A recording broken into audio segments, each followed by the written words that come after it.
Today is my 3-year wedding anniversary. This has been hands down the most depressing, miserable, horrible 3 years of my life. I've never hated another person more than I hate the person that I married. I run my ass off and I do everything for everybody in my life. He goes to work. That's it. He works. Yeah, his job's hard. Yeah, his hours suck, but he works. That is all he does. I am 30 years old and I'm literally begging for the bare minimum every single day. Yeah, I don't work, but the amount of weight I carry, I can tell you why I've stayed. Money. It's that simple. I wanted to be a stay-at-home mom. And yeah, I know I can leave because trust me, I am leaving. But people can't just walk out and leave one day when you have kids and 12 years of life wrapped up together. You can't just walk away with nothing. In sickness and health, better or worse, no. You gotta have a plan. My husband left the night that I posted that original video.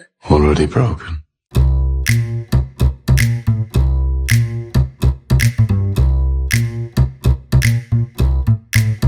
Women kept saying, "Where are the good men?" Now the real question is, why are the good men done playing the game? I don't know who else needs to hear this today, but leaving a marriage doesn't require your husband to be a villain. So many women come to me and say, he's not a bad guy, he loves me, but I'm miserable. And then they immediately follow it with guilt. Because if he's good, then they feel like they must be the problem. Here's the truth. You can leave a good man who's a bad fit. If he's a good man and you're a good woman and he wants to work things out but you don't, then I think it's reasonable to consider that you are the problem. Because we're talking about marriage where you've made a commitment to each other. You're not just boyfriend and girlfriend. Everything else should have either one, been worked through before getting married, or two, should be worked through currently in the marriage, knowing that you made a commitment to each other. The problem is that a lot of women will still choose to leave because they honestly think that the grass is greener. Unfortunately, they are the ones that find out the hard way that the grass is not greener. Because let's remember, they're probably the problem when they have left a good man. And most likely, they're not going to find another one that's interested in them. For years, good men were treated like background characters. Reliable, stable, predictable, and somehow that translated to boring. They were the safe option, not the exciting one.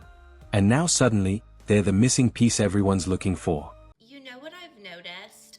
Women will leave a marriage because they are just unhappy. But men, they will stay through the years of attitude, rejection, and flat out disrespect, trying to hold on to the promise they made. And that's the difference. Women chase happiness, but men fight to keep commitment. And that might sting a little, but it's true.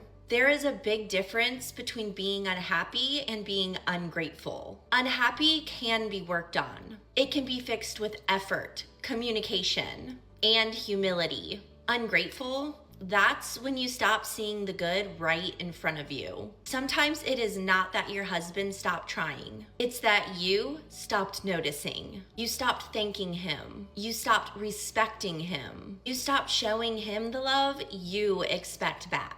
And eventually, even the strongest man gets tired of being treated like he doesn't matter. Men do not usually give up fast. They give up quietly. And by the time they do, it's not because they stopped loving you. It's because they were done begging to be loved back. So before you say you are just unhappy, ask yourself, are you giving the same effort and respect you are asking for? The twist? These men didn't disappear, they just stopped volunteering. After years of being overlooked, undervalued, or treated like a backup plan, they quietly reassessed the whole situation and stepped back. Men don't marry the love of their lives. Nope, they do not. That is something women do. Men marry the woman who is there when he is finally ready to ask that question, right? Women live in emotion, the romance, the fantasy, the story that they build in their head. And if it feels right, she is all in. She assumes it's forever and just rides that train. But men, they don't work that way. Real masculine men, they're driven by logic, right? Direction and strategy. They're wired to provide, to lead, and to carry all of the weight on their backs. And a real man knows his role: protect, provide, and build stability. So he's not going to fully commit unless his freaking nervous system says he is fully ready for that responsibility, because it's a big responsibility. He has to be able to look at her and think, you know what? I got this. I got us if things go sideways, right? You can be the most incredible, beautiful woman that he's ever met. He could adore you. But if he's not ready to handle the bills, the kids, and the chaos that comes with it, he's not going to put a ring on it. When a man finally commits, he's not just choosing you out of love. He's choosing to be responsible for you, for himself, and for the future family that comes with it. That's why men don't marry the love of their life. They marry the woman who aligns with their mission at the exact moment that they are ready to pop the question. And it wasn't some dramatic protest either. No hashtags, no speeches. Just a slow, steady withdrawal. Less effort, less chasing, less willingness to invest in something that didn't feel appreciated. You're just listening to your truth. You're just being honest with yourself. To choose yourself, even when it's super uncomfortable, that takes a lot of courage. And it's not selfish. You can appreciate what you've had, the love that you had, the things that you shared together, and still acknowledge that it's time to move on. It's okay to want more for yourself. And you're brave for not settling, because there are a lot of people that stay in relationships they don't want to be in because they're too afraid to. Newsflash, marriage should not be treated the same way as when you're dating. You play by different rules when you're married because you made a commitment. You made vows to stay together through better or worse. That means that you should do everything that you can to maintain the relationship. You shouldn't just give up so easily. So when you say that you're just not feeling it, you're just not happy anymore, you're just feeling like you were a different person when you chose him, and so now you want to leave. After you promised that you would stay around forever, I think that does kind of make you the bad guy. And look, no one's holding you down in that marriage. Like, the man, if he knows that you really want to leave, like, he would rather you just leave. But in those situations, I don't think that it's fair to say that it was a mutual thing, and definitely not right for you to make him the bad guy. Which is why if you make a promise and then you end up breaking that promise, you should absolutely take accountability for that. And you should treat it as so, which means that during divorce proceedings, you shouldn't try to take everything that he has. You should actually maybe give him a little bit more. Now the confusion kicks in. Why don't men want marriage anymore? Because marriage stopped looking like a reward and started looking like a risk. And rational people don't line up for risk without return. Why aren't men getting married anymore? It's not because they hate love or they're against love. It's because the system is actually stacked against them. In 1960, 72% of adults were married, and today it's barely 50%. And among men under 30, it's pretty much nowhere. Here's why. Divorce courts, they'll take all of the man's money, they'll take the kids, they'll take the house. 90% of child custody goes to women, and men pay millions in child support and alimony every year. Then there's the happy wife, happy life culture where men sacrifice everything to keep the peace. Meanwhile, if a man wants traditional roles, it's labeled as toxic. So men naturally ask themselves, what is the upside? And for a lot of guys, there isn't one. It's not that men in general hate commitment. They hate commitment to a system that is designed to punish them for existing. Till marriage becomes a partnership and not a legal liability, men will continue to keep saying, no thanks. Do you think men are right to walk away from the thought of marriage, or do you think that marriage is still worth it? Let me know in the comments. A lot of these good men did everything right. Worked hard, stayed consistent, showed up. But when the response felt lukewarm at best, it didn't take long to realize effort alone doesn't guarantee anything. Did y'all see the video of the wife in her car crying because her husband is a good man, right? He does everything for her. But it's just so draining to have to consider someone every day. Imagine being a man, a husband. You're supposed to be the pinnacle of your life, the ultimate title. Being a provider, a protector, basically giving everything for the woman that you love. And she gets on the internet crying, telling the world she's drained from having to consider you. And then in the comments, there are other married women. You know what the pinnacle of insanity was in that comments? There was one woman in the comments, and this basically summed it all up. She says, even a good man is draining. When I tell y'all This is why my content is always defending and protecting black men, because you can be on your best behavior. You can be doing everything society tells you that you are doing.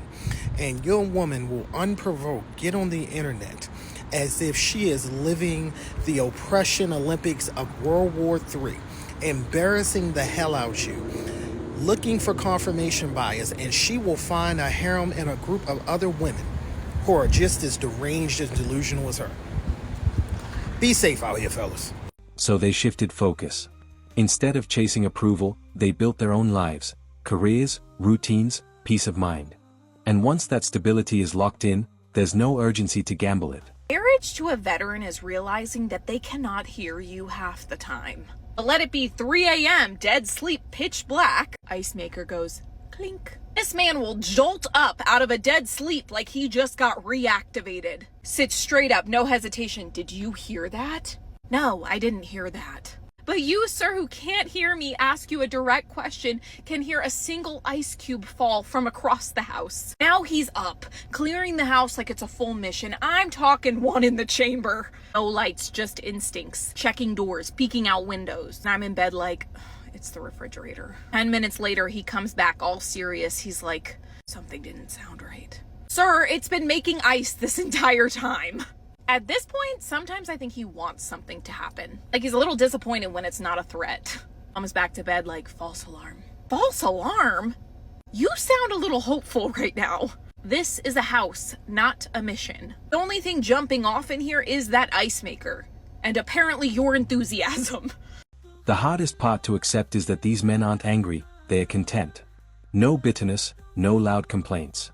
Just quiet indifference. And nothing breaks expectations more than a man who simply doesn't care to participate. The hardest marriages for women to leave are often when they are married to husbands who are good guy presenting. And I want to explain this to you because these husbands, they don't yell, right? They don't cheat. They don't disappear. They show up when they're supposed to. They will help if you tell them exactly what to do, when to do it, how to do it every single time, right? They're not necessarily abusive. They're not really chaotic. They're not necessarily scary and having, huge outbursts. They're literally just there. And I think for so many women, this is what makes it so hard to name and so hard to leave, because nothing is technically wrong, right? But nothing is deeply right either. Like, he doesn't proactively make your life easier. He doesn't anticipate your needs. He doesn't carry the mental labor with you. He just sits there waiting for instructions, like a puppy dog waiting for a command, right? And when you're exhausted and you're resentful and you're already drowning, this will make you feel like you're crazy, because you have friends whose husbands are way worse than that. You've seen the horror stories. You've seen the TikToks. You know that worse guys out there exist. And your husband isn't necessarily like that. He's a good guy, right? But good guy presenting isn't the same as being an engaged and invested and a participative partner. Bare minimum behavior wrapped in politeness is still bare minimum. And what makes it so fucking draining is that you can't point to one big thing. It's not like one big thing happened in your marriage. It's literally death by 1,000 paper cuts. It's that you're not considered without asking. You're never relieved from your duties without delegating to him first. You're never being prioritized without being prompted or reminded. And then you start wondering if you're crazy. You start wondering if you're asking for too much, wondering if you're just too hard to please, if you'll never be happy. But you're not asking for too much. You're not too hard to please. You are literally asking for partnership, but you're getting this passive participation and you're being expected to tolerate it because it could always be worse. Meanwhile, the narrative hasn't caught up. People are still asking where these men went, as if they vanished overnight. In reality, they just stopped playing a role that no longer made sense. I get marriage is hard because you chose a man who doesn't respect you or doesn't consider you or doesn't try to understand you or doesn't communicate well with you. That makes sense to me. But why are some women in their 40s, 50s saying that marriage is hard even when they're with a good man? Why are some women saying that even if you have the best husband in the world, they still wouldn't recommend marriage to the younger generations? What's going on there? Men are not afraid of marriage so much as they are afraid, or when it does unfortunately come to the point where they're getting divorced, they have this resentment and feeling that they are not being treated as well as a woman in the court system. I think in the past, men earned a lot more money than women, and therefore they had accumulated, generally speaking, more property than women. So when they divorced, they were the ones giving up spousal support, child support, and property. Whereas as that changed and women are making as or more than in circumstances, they're the ones paying more. So I understand the resentment both ways. But unfortunately, when you get married, there are rules that come with divorce, specifically even more rules if you don't have a prenup. Calling them afraid of commitment misses the point.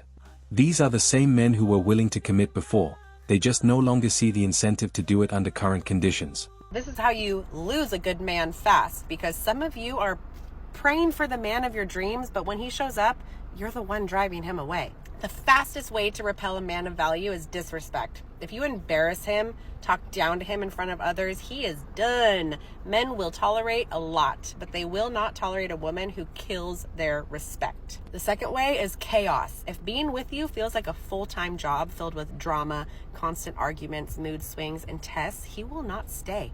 A man of value does not want a second battlefield at home. He wants peace. And the third way, controlling everything. If you won't let him lead, won't trust him to make decisions, won't respect him as a whole man, then what's the point? He is not going to fight for you. He'll just leave. See, you can be beautiful, successful, and independent, but if you are disrespectful, chaotic, and controlling, no man of value will stick around. They just won't.